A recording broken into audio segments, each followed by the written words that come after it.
and welcome to World Insight, coming to you live from Beijing on CCTV News. I'm your host, Tian Wei. On today's program, China celebrates the 150th anniversary of the birth of Sun Yat-sen, pioneer of the anti-feudalism revolution.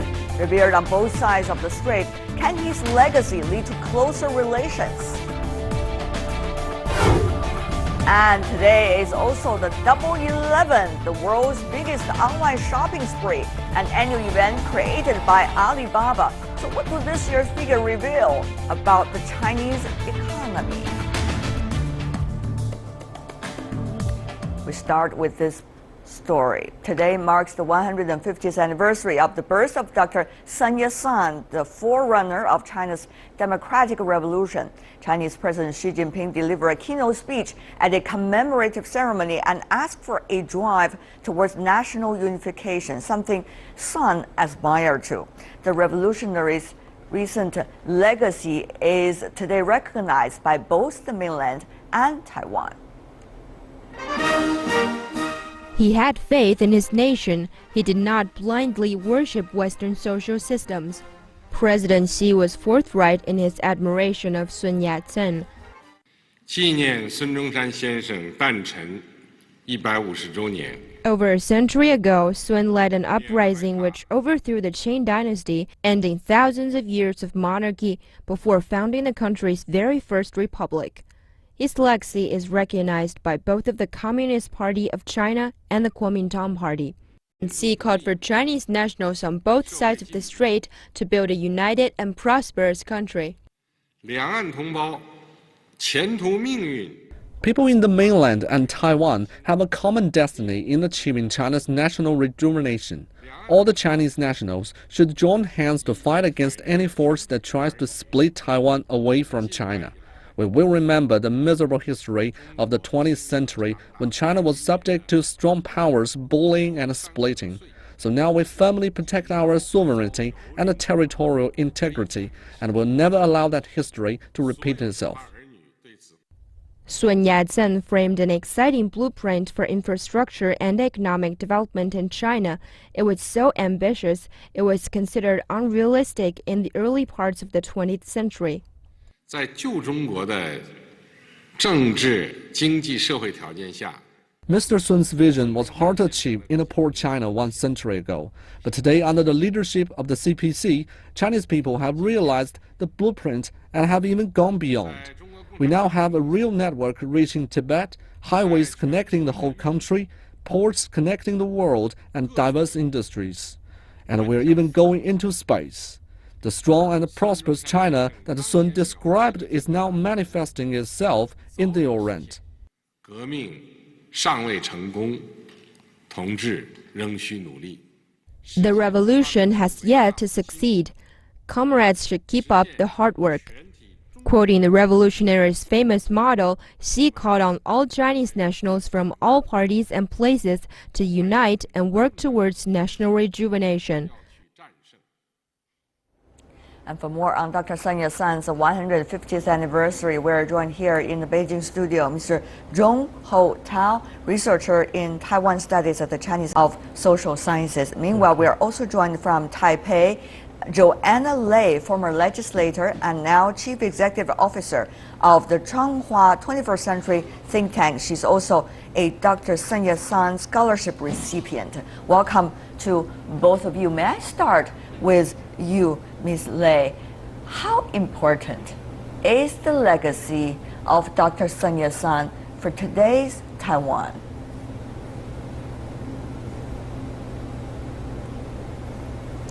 Well, certainly for a long, long time during the KMT rule, Dr. Sun Yat-sen's 3 principles of the people were used as the blueprint to build Taiwan to what it is today. Certainly with the DPP, there is a sudden change of direction, but whatever foundations were laid by the KMT rule based on the Dr. Sun Yat-sen's teaching were still rapidly available and apparent in all aspects of Taiwan, in political, social, and economic development. Ms. Lei, I understand the DPP, which is now the ruling party, has been asking schools to take off portraits of Dr. Sun Yat-sen from the walls or from their classrooms. obviously, this has been a move opposed by the Kuomintang. Founder of the Kuomintang, of course, is Dr. SUN YAT-SEN.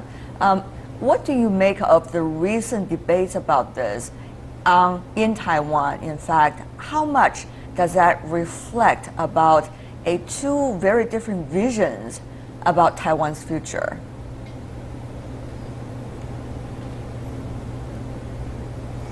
Well, certainly the mainstream DPP currently is treating the KMT regime as a period.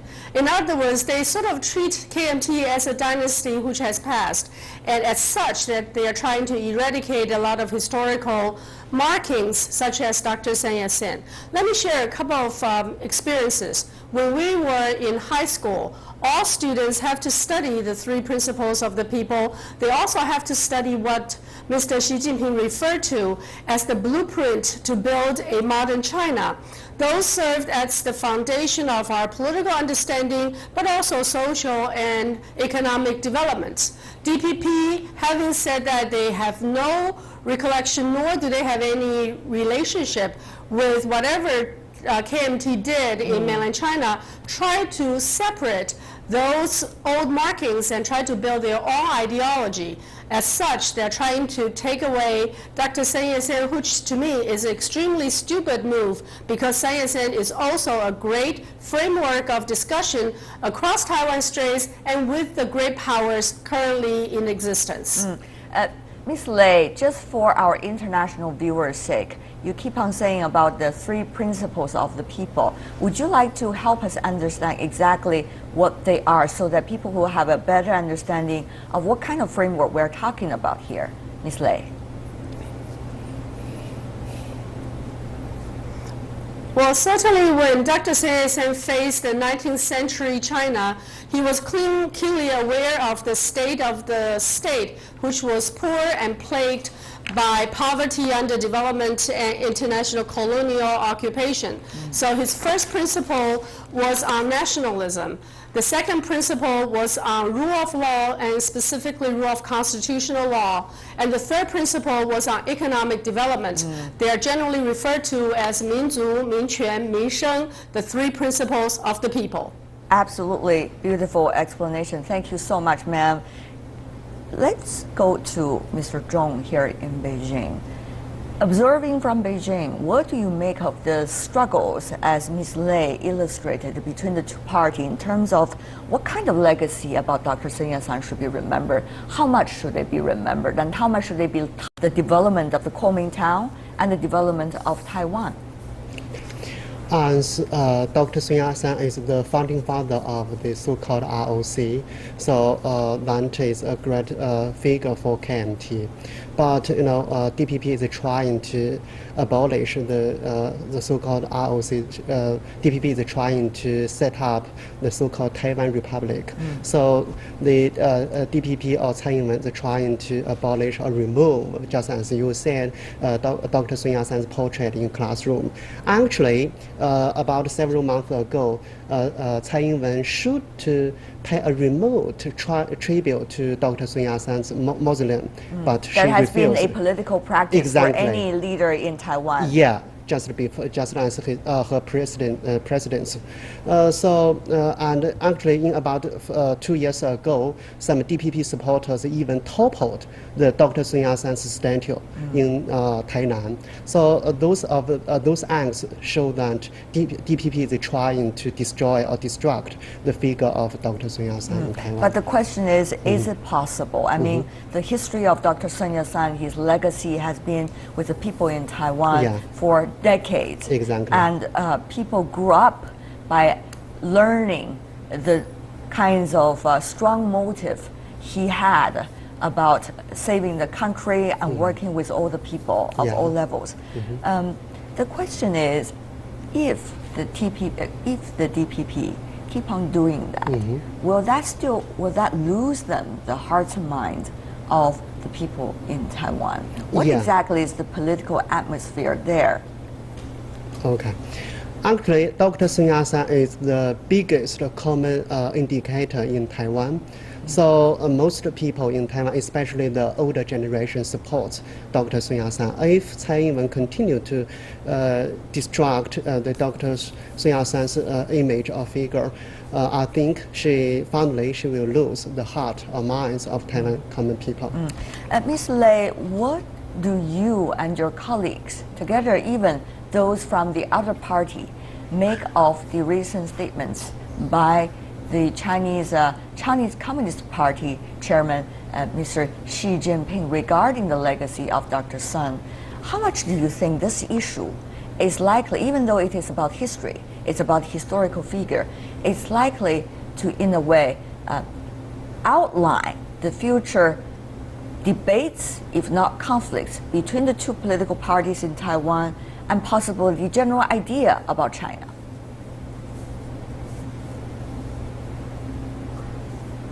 Well, I certainly believe that Dr. Sun Yat-sen's ideas are not only current, but extremely relevant to our situations today. So as Mr. Xi Jinping mentioned, he reiterated a lot of those great thoughts. Thoughts are dreams about a great China which is unified, prosperous, and deliver great justice to all people. And those are the legacies of Dr. Sun Yat-sen. I certainly hope that all the short-term discussions or short-term upheavals within Taiwan can go back to that mainstream, which is all governments are established for the purpose of the people, and all governments are to contribute to world peace as well as to adjust society across all walks of life. And that's truly what Dr. Sun Yat-sen was about. And now, Ms. Lei, we recently have seen the head of the Kuomintang visiting the mainland and met with the Chinese Communist Party chief, Mr. Xi Jinping. They both have very friendly exchanges with one another. Exactly what is the current situation of Kuomintang in Taiwan, and how much is Kuomintang, from the bottom of its heart, trying to work for a China?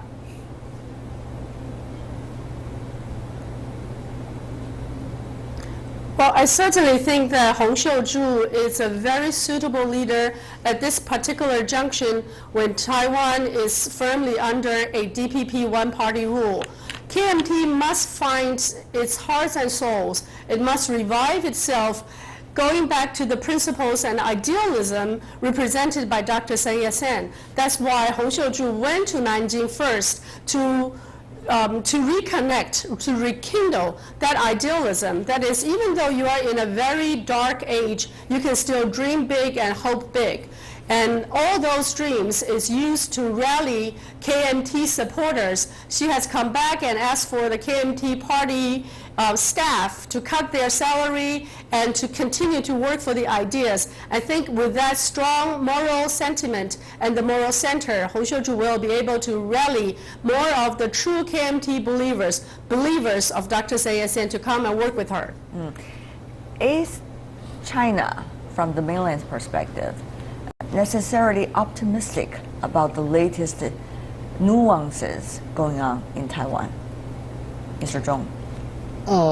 Actually, the Chinese mainland lies about the internal struggle between KMT and DPP. So, but the Chinese mainland bottom line is it would like to engage with any political party which supports 1992 consensus and its co-connotation that is one China principle. So I don't think the Chinese mainland take any side or special side on the on KMT or DPP or their struggle or conflict.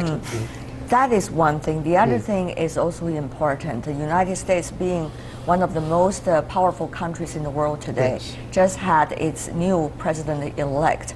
And of course, whatever the personality and the temperament of the president-elect, whenever there is a new president coming into office, the issue of Taiwan could always be a very controversial one. Yes. And could always be a prize when a new president for the United States comes into power for its learning curve. Ms. Lei, given the dramatic situation in the United States, and that rule almost like that we seen almost also witnessed over the decades about the issue of Taiwan, how can we avoid that from happening, Ms. Lei? That Taiwan the issue of Taiwan being one that is, in a way, a prize for the learning curve of any new U.S. president. As you may know, it is one of the key issues that the mainland holds very dearly to its heart.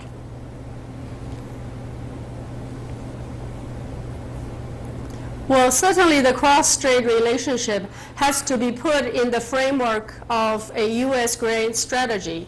The current president-elect has iterated his position during the campaign, but once he formally takes office, that peace and stability across Taiwan Strait will still be the ultimate strategic interest of the United States.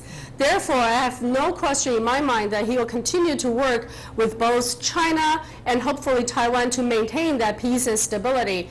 Anybody, even when Chen Shui-bian during his second term tried to rock the boat, will always be treated as the bad boy trying to rock peace and stability across Taiwan Straits. However, let me underscore that current relationship across the straits is a little estranged. It is our responsibility to resume proper dialogue across Taiwan Straits, even if DPP refused to recognize the 92 consensus. Other people who believe in a great revival of the China state will continue to have that dialogue, and Dr. Sun Yat-sen will be a great framework for that dialogue. And before we go from you, Mr. Zhong, of course, the same question, China-U.S. relations, Taiwan issue, always an important one, the principal one. Exactly. We do not know yet about the new president-elect, his blueprint about the geopolitics. Earlier we see pivot to Asia. Now he's from another party. He has a different view, at least during the campaign. So how much will the nuances in American politics will have its impact on this part of the world, Asia Pacific, in which the issue of Taiwan is an absolute important one? Okay, that's really a great significant question. Comparing Republican Party and Democratic Party in U.S., Republican Party is much more supportive for Taiwan. For example, the so-called Taiwan Relations Act and the 6 points of assurances were pushed by the Republican Party. So the Chinese mainland should be much alert on the return of the Republican Party, return to power. And another point is just as Joanna said, the Taiwan issue should be under the framework of Sino and U.S. relationship, should under the framework of U.S. grand strategy in Asia Pacific. So that is, Chinese mainland should try to ask the United States to adhere one China principle. I think that should be made much clear for the Chinese mainland. There are a lot of changes going on right now in international politics, but when there is a legend, we have to respect that. Yeah. That legend is Dr. Sun Yat-sen, who is the founder of the modern republic in China, in history. Thank you so much, Joanna Lei joining us from Taipei, and Zhong Ho Tao joining us in Beijing. Thank you, really appreciate it. You're watching World Insight with me, Tian Wei. Still to come on our program. Early Double 11 figures suggest another mammoth shopping spree on Alibaba's e-commerce carnival. With mobile transactions driving sales, will Chinese shoppers change global habits? This is the 8th Double 11's online shopping festival. That's an artificial festival invented by one of China's most important e-commerce company. And now this term has become synonymous with finding bargains and snapping up all the deals you can find. Have you successfully nailed the goods in your shopping cart yet? Many people would ask you that question today. With around 1 hour left until the annual shopping frenzy closes, will you fight until the very end? Take a look. The buying spree has kicked off. At the start of every November 11th in China, trade volume skyrocketed, increasing by tens of millions yuan per second. Alibaba has named this year's shopping holiday International Shopping Carnival, hinting at the company's global ambitions. Last year, the Double 11 shopping spree generated over 91.2 billion yuan, more than the big U.S. shopping days of Thanksgiving, Black Friday, and Cyber Monday combined. Forbes estimates the sale volume this year to grow by 40% to some 140 billion yuan. Package delivering is a key factor supporting this shopping spree. Over 20 billion packages were delivered in China in 2015, and this number is expected to soar to 30 billion after Double 11 online shopping frenzy. This year, ZTO has hired over 10,000 seasonal workers for Double 11. It's also launched 16 sets of laser scan sorting lines to cope with the hundreds of millions of packages expected in the coming week. We designed and developed this sorting line independently. In the past, 200 sorting workers could process 20,000 packages per hour. Now it takes only 35 workers to process 24,000 packages. And this wave of products will continue until early next year, because Black Friday is right around the corner. Some smaller e-commerce platforms are seeking different markets and services than Double 11 to survive and strive. We're promoting the Black Friday sales campaign to target overseas purchasing needs other than domestic markets, which is dominated by Double 11 already. Although haunted by accusations of fake orders and bootleg products, Double 11 without a doubt stimulates the national economy, especially for those who stay up late to click and buy. And for more on the Double 11 Day, join me here in the Beijing studio, Professor Liu Baocheng from University of International Business and Economics. Also joining us here, Mr. Jay Huang, founding partner of J-Stone Venture and also former managing director of Intel China. Welcome. And from Southampton, UK, we are having Professor Mike Bastian from the University of Southampton. Welcome to our program, the three of you. First of all, the other two Chinese panelists, have you already shopped or witnessed your relatives shopped? Well, it's a shame for me. I never have the skill to shop online. To get the best deal. What about you, Mr. Huang? I didn't this year, but I did last year. Why not this year? Because it was too crowded last year? No, I think it's overwhelmed by the U.S. election. We're still consuming that outcome. Yeah. Competing attention. That's right. That's true. But seriously, one important question is whether this specific Double 11 festival help us to understand better about the realities of the Chinese economy. How much power do people still have in terms of their consumption? Mr. Huang. I think it's still quite a bit. And I read on news, for example, and for Jingdong, and at the lunchtime, it already exceeded last year's number by 78%. So the growth is still phenomenal. I'm pretty sure Alibaba's growth is also very strong. I was told it's probably may reach like a 40% growth compared to last year. So that is a very phenomenal growth. And lots of people suspected and they may reach some kind of ceiling or the growth may slow down, saturated. So far, it has not happened yet. Right. We are 1 hour and a half away from the eventual destination of this Double 11 shopping day. So we'll still need to see the newest number. But for now, it's already quite impressive, Professor Liu. Oh, yes, pretty much so. So if you look at the figure last year, that really broke the hallmark of 100 billion RMB over one day. And as a matter of fact, the one of the probes the U.S. SEC was doing is that they were really doubtful. You know, how did they achieve this figure? Were they cooking the book? But now it is the reality. But how much does they say about the Chinese economy? Is this Double 11 shopping spree going to be exceptional, or it is one clear indicator of the status of the Chinese economy and people's desire to consume, Professor Liu? I think now the Chinese e-commerce still has a long way to go to really to touch the ceiling. For example, to convince people like you. Yes, that's right. Well, and also if you compare the percentage of the online sales versus the total retail, it is still less than 13%. So, and also the people are getting more and more reliant on online purchase. And for me, I'm struggling to learn. And right now, they also have a lot of room to improve. So actually, when they have a room to improve, that means there is a potential. Right. So in terms of delivery, in terms of sorting, in terms of the We're quality, going to talk warranty, about some of these issues later. Professor Bastian, how much does it say to you the number, if comes out soon, it's already quite impressive and such a big percentage increase compared to last year.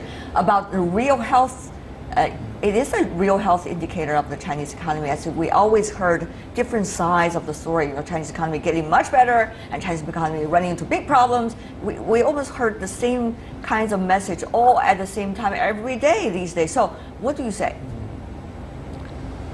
Well, certainly it's a very optimistic note, and growth appears to be continuing, and growth was fairly spectacular last year. So, as the other panelists have said, that they've already exceeded their target, or the target of last year. Is it an indicator of the underlying health of the Chinese economy? I think it is some indicator. It's certainly not a bad thing.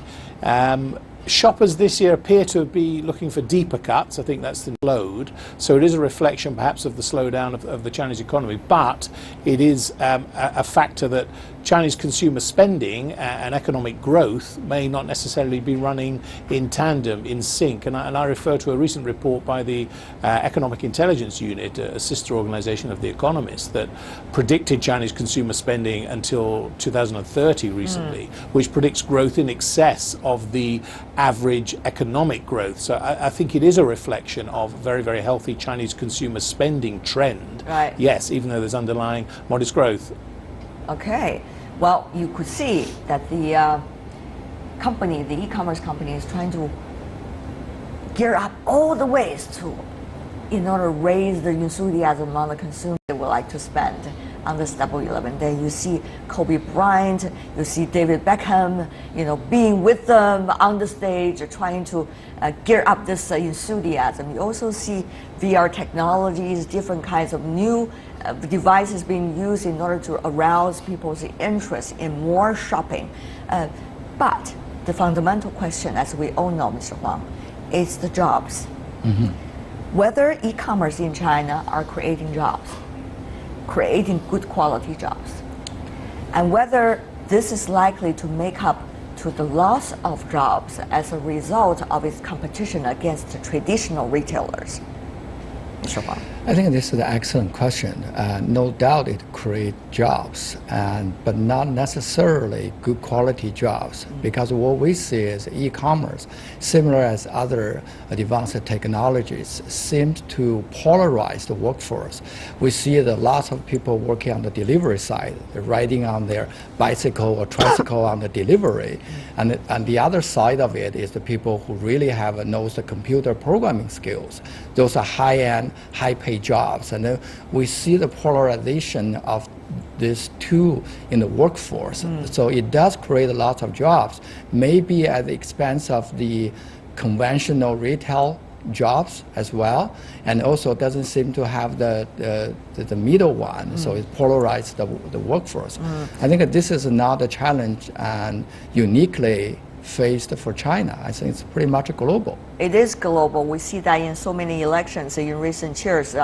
Professor Liu, it is not even the lowest land of the job. Let's just say the delivery men and women, their jobs, if we were listening closely to the background earlier, the number of people that are dealing with those jobs can be reduced much sharply, because they gave a number earlier that the efficiency has improved, and therefore the number of people needed has certainly reduced. So two extremes, like Mr. Huang just mentioned about the kinds of jobs, and also the increase of the efficiency and its impact even on the lower end of jobs. I think there are three syndromes that people are still worried about the e-commerce, and number one is the job creation issue and also the quality of the job, because you need really to take a larger picture of the equation, because it does really great job for so many delivery boys, but in the meantime it wastes the conventional brick and mortar type of job. And the other is the counterfeits, because still people think that those vendors are taking the advantage. What is assumed as the invisibility online, so counterfeits are still very rampant over the Chinese e-commerce. And the other is the service quality that is still in question because of the lack of training over those service people, including those So you are delivery saying workers. you do have a concern about the quality of jobs and the number of jobs that can be created as a result Absolutely. of this. Professor Bastin? Well, yes, I echo those concerns. I think we have to remember that there are around 14,000 brands on sale during this festival, and obviously their sales are doing well, they're increasing. I mean, it's estimated if you don't feature in this event, you could lose annual income of up to about 10%. So those branded goods, so we're talking about Nike, Adidas, Levi's, obviously digital technologies, Apple, iPhone, those are doing very, very well, and there are jobs associated obviously with those branded goods providers and those industries. So I think we have to balance the two in terms of the e-commerce industry and the branded goods industries that are benefiting so much from this festival. That, of course, is one factor, that is the quality of jobs. The other thing is how people are shopping these days. Where are they shopping? How do they shop? One feature of this year's event is that Alibaba, which is a company that we all know these days, is going mobile in a big way. Take a look at these numbers. Last year, Alibaba generated around $14.3 billion in gross merchandise volume during Singles' Day. Mobile transactions contributed to around 69%. This year, Alibaba says so far more than 85% of early purchases had been made on mobile phones. Wow. What a dramatic increase. Does that say much about the future of China's e-commerce? Yes, it does. And it looks like with the smartphone going more and more popular, and with the smartphone, people seem to be able to shop and anytime, anywhere they want. So this is going to be and bring the e-commerce more popular in China. The most important thing is once it is on the smartphone, yeah, there are a lot of other things that can come together with this double Singles' Day. That's right. I think they also have a better services, and we see in this year, I see some applications and compare your online shopping price with offline shopping price, and so this is a new phenomenon I didn't see last year, for example. Another one is we see Alibaba and also Jingdong, for example, they both push under the e-commerce and from urban cities actually go to the rural area. So that's another growth. Perhaps this is a reflect, why the growth is so phenomenal, so high. But on the other hand, go back to your previous question, whether this is an indicator for the overall economy, which is hard to tell because, and as Professor Liu said, if e-commerce only take about 13% of the overall and the retails, they can go 40% growth, maybe and purely at the expense of the traditional retail business. So the overall may or may not grow. So this is hard to tell. It's very hard to have the number until the very end of the year, I guess. Correct. That's the only possibility. Professor Bastin, how much does this smartphone shopping experience is changing the landscape of both shopping for the customers, but also the possibilities of innovation, application innovation, in a way, for the Chinese consumers' future? It's almost revolutionary change. I mean, we often use the term M-commerce now to represent this very, very new form of shopping, not just e-commerce. And in terms of technological innovation, and we've seen that with Chinese service providers, obviously with Weibo, particularly with WeChat, the opportunities are virtually limitless. And those younger generations who are perhaps more modern, the heavy consumers now, heavy shopping consumers, they're so comfortable with this. Right. And these applications are international and global, so I think it really is changing the face of shopping globally for Chinese consumers, with international opportunities to participate in this festival as well. So huge change. Right. You mentioned an interesting word, WeChat. Certainly that's a very important app being used here so widely, and even now in the rest of the world. But that does indicate a competition between Alibaba and Jingdong. Jingdong spent a lot of energy on how to correlate with WeChat, while Alibaba has its own paying system. Mr. Huang, what kind of situation are we witnessing this year? I think it's, I see it's competition become more intense this year compared to last year. That sounds exciting. Yes, it is exciting. Compared to like Jingdong, as I mentioned, I check on the news, and by lunchtime, the growth is already 78%. If they maintain that growth rate, and then to the end of the day, so that means that Jingdong probably grow much faster than Alibaba. Of course, Alibaba's base is a lot bigger than Jingdong, but that says, and then with maybe WeChat and Tencent's help, Jingdong can catch up, acquire bigger market share, which is very good and for the consumers. Right. BAT has always been a word that we used earlier, indicating three of the biggest and newest technology companies that include WeChat's home company, which is Tencent, and also Alibaba, which is the A in the word. And therefore, are we going to see a new situation, new nuances of the competition among the three, particularly between Tencent and Alibaba, the biggest now?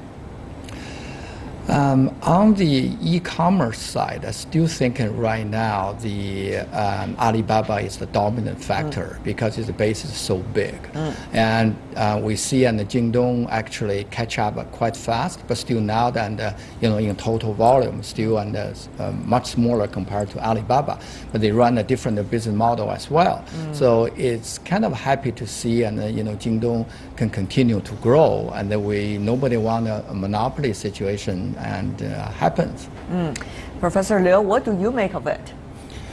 Well, from the economic point of view, duopoly or triopoly is really the best structure that can stabilize competition.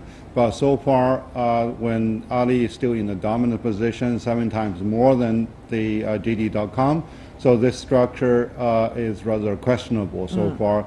So the JD is still burning money, but Ali has been making tons of money so far. So I think now, before really the anti-monopoly law can really turn in to probe this question, and I think the market structure need to be reinvented so that better competition will give better service to consumers. And finally, before we go, I do want to invite your insights and your visions into this, gentlemen, which is, at this moment, Alibaba is a really powerful company, not just in China, but also all over the world. It's really becoming a legend in terms of e-commerce, given China's huge consumer base. But the issue is that one business model will always, in the new age, run out of steam quite soon. The question is, well, Alibaba doing so well over the past few years, including this year on e-commerce, even Double 11 Festival. What's next? I think this is a question that we always have. While we are celebrating, we should always think about the future. Professor Bastian, I want to invite your insights first. I think what's next for Alibaba is, I think, an even more ambitious international expansion push. I mean, Jack Ma has pledged that by 2025, more than half their sales will come from outside China, and I think what they will try to be doing is take their business model to a certain extent to the UK and to Europe. And I think what they will try to do is, in effect, launch Singles Day in these markets and attract increasingly UK and European consumers. I think that'll be a big part of their strategy very soon. Right. Will internationalization of Alibaba's platform necessarily going to help the company to be sustainable in its business model? Yes, I think the two-way expansion, one way in China, you spread it to third-tier and fourth-tier cities, and then even to the rural area, and globally there is also large room. But I mean, normally for Chinese companies, they face two challenges to determine their fate. One is the eternal power struggle, and the other is they offend the government. So governance and the government are really a determining factor as how far they can go. Of course, Jack Ma and Mr. Huang, you know very well that he earlier proposed a certain kinds of WTO kind of platform for the e-commerce companies around the world, and also what he said, the middle and small enterprises. Obviously, there have been so many political changes over the past few months as a result of elections, different countries. But Mr. Huang, business model sustainability. I think what Alibaba is doing, in addition to two professors mentioned, I think they're also doing quite a lot of things on the business model side. For example, previously they're 100% platform company. Now they also expand to offline business as well, and then also own a piece of like supply chain. So more or less, and in a way, more similar. Diversified. Yeah, more diversified, more similar as a Jingdong as a business model. So and also diversify into other business like media, etc. So we see they're growing almost all the directions, right. For example. And so it's right now it looks like they're expanding in multiple ways. All right, this is absolutely a very interesting case study for anyone. But I think that's all we could have for the time for this discussion about the single double day or double single day. I guess it's time for you, gentlemen, to go back and shop. 1 hour left. Okay. Jay Huang, Liu Baocheng, Mike Baston. Really appreciate, gentlemen, for being with us. Have a great weekend. That is all the time we have for today. If you'd like to see more of our program, visit our website. Just type World Insights CCTV News into your search engine or check out our YouTube channel. From me, Tian Wei, and everyone on the World Insight team, thanks for watching. And tune in again next week for more insights from across China and around the world. Good night.